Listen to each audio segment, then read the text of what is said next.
So what happens with bad content architecture, Joel? And this is specific around bad architecture in a composable Right. solution. What does that Yeah. create? And then there's a bunch of stuff that are kind of, the first thing that comes to mind here is the first example of bad architecture. And I see this in a lot of systems, especially if they're coming from an old system like a WordPress into like a headless CMS or whatever, is everything's rich text and it's not structured content. And so even those things that you were talking about is like, how do we link the content together and how do we work with certain lists? That isn't even an option with that. With those considerations aren't even taken into account because everything's rich text. It's like and all the pages are just a blob essentially. That's just a bad place to be. If you add a composable system onto that, now how do I work with that? I just can't. Multiplies Yeah. the problem. So Yeah, that's the yeah, first one. And then the second one is like the idea of gluing integrations together is something that we're starting to hear from a lot of different organizations. And that goes in sort of, we want to be abstract. We want our content and all of the services and platforms that we're working with, we don't want them to know too much about each other. And then because if they're glued in, then that dependency is stuck. And so if I try to take one away, then this system breaks too. And then you're in some trouble. So your content architecture should try to be abstract so that we can really swap things out, and we can evolve even from the design perspective. We even want to evolve our design, and sometimes a new design is going to say, well, this content's going to be slightly different, but maybe I can reuse it if it was a little more abstract to begin with. So if the integration is glued in, yeah. You're sort of stuck. And that goes back to what you're saying before about trying to predict the future. Predict that, like, you know what, maybe we're going to do things differently in the future. And so we'll keep that in mind.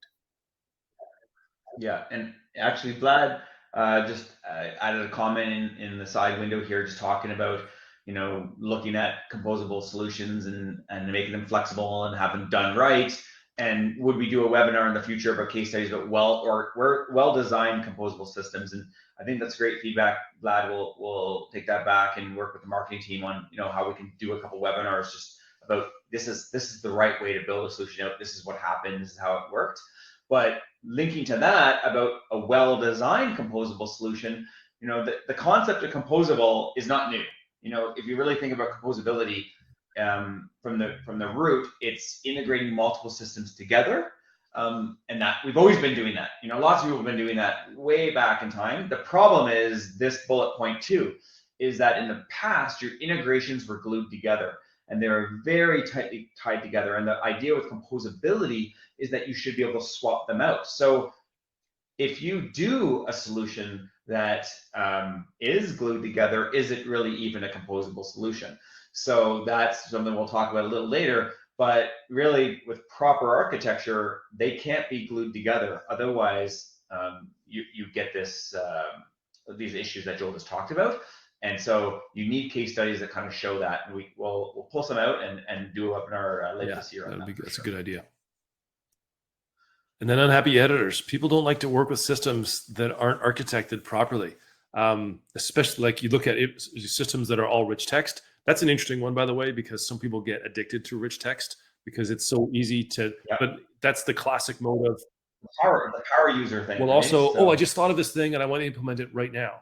And so you didn't do any strategy. You didn't really do any forethought. There maybe isn't even a design for that was sort of like a part of a design system. And so that kind of attitude, I mean, it's fine to do and it works. And that's like an instant fix. And a lot of folks use CMS to do that. But you have to understand that that's probably a short-term fix and not a long-term fix. And if someone inherits that system, I know ones where I've inherited content and it's full of rich text, it makes me sad and unhappy. Because it means that I can't do things with it. If I want to pull that, if I want to pull that into another channel, I can't use it in my mobile app because it's rich text. I can't use it on a smart TV. And all of a sudden, it just doesn't have as much value to it. And I don't want to work with things like that. And so it makes me sad. At the same time, I've talked to so many people that just love rich text because it just gives them so much power. They can go in and tweak stuff. The problem is it's not a content-first approach. So you lose the scalability, you lose the multi-channel. Normally, you lose the ability to tie systems together properly. We're talking about the glued together systems. Like another system can't normally read that very well.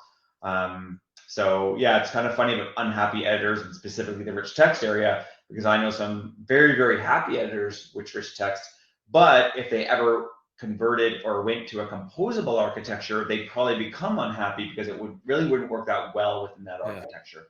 Not to say it can't ever, but it does add some complications you got to be aware of.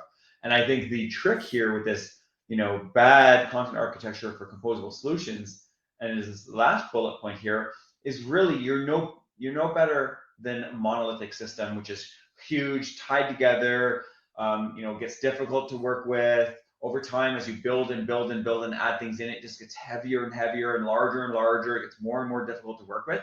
And that's the same thing that happens with a composable solution with bad architecture. And in some cases, I would argue you can't even call it a composable solution anymore. I know some people are coming up with that term, composable monolith, where it's like you started with a composable solution, and then it becomes big and hairy, and your architecture doesn't work very well, and now you're in the same scenario you were before. So I think Vlad's comment about examples and really how do you build a composable solution that has that flexibility and maintains that. I know we used a previous slide, I think it was in the last webinar, we called it true composability. So people talk about building composable solutions, but is it a true composable solution? Well, it's not if you haven't done these things, if you don't have that right content architecture and foundation to be able to expand, swap out, adjust your solutions independently. Yeah, for sure.